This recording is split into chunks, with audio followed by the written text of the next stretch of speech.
Hey, Walter, can you tell us about Blakeland? The ranch? No, the community? Blakeland? No, I don't Blakeland? know anything about Mike? it. Yeah, there was a little cafe there owned by Roy Nelson, pardon? Ray Nelson. Yes, Roy Nelson. His wife was the cook, and he just kind of held court there. He didn't do a lot of work, and his son-in-law changed tires and filled gas. And his daughter, their daughter, Bonnie Nelson, a country singer.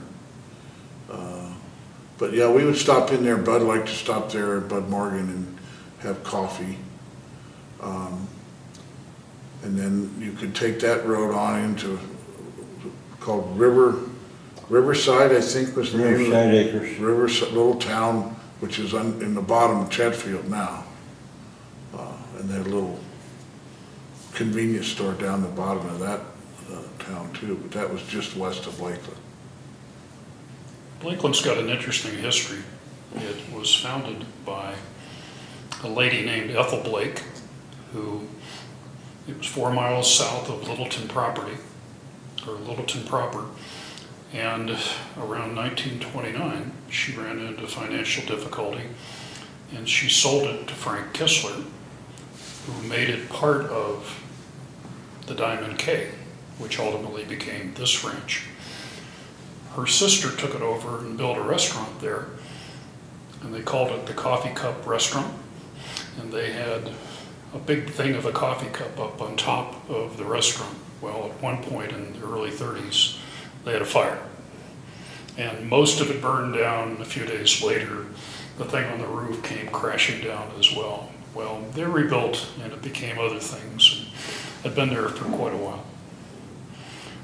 When I did an interview with Marvin Beeman, he talked about how he had to get somebody to drive him over to the top of Blakeland Hill because that's where the school bus would pick them up and take them to the Plum Creek School. And they called it, as you talk, a pretty good hill.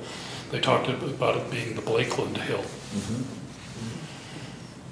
And Kistler bought that, and he also bought Woolhurst Stock Farms just to the north of there on the other side of the county line as well.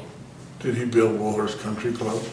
I don't think he did, but it has its own history too. Do you have any memories of that? Yeah, I parked cars there in high school when the elite would come and party. And That was known as a party place. And we would, you made real good money parking cars. So they would come in, you'd give them a ticket and we'd line their cars up by make, like GMC's here, Ford's here, other Chrysler or whatever. Well, or Jaguars, or Rolls Royces. There was anything and everything you ever saw there. Made good money for the mid '60s. And my understanding that it burned down. Yeah, it did. Beautiful place. It looked a lot like this architect here.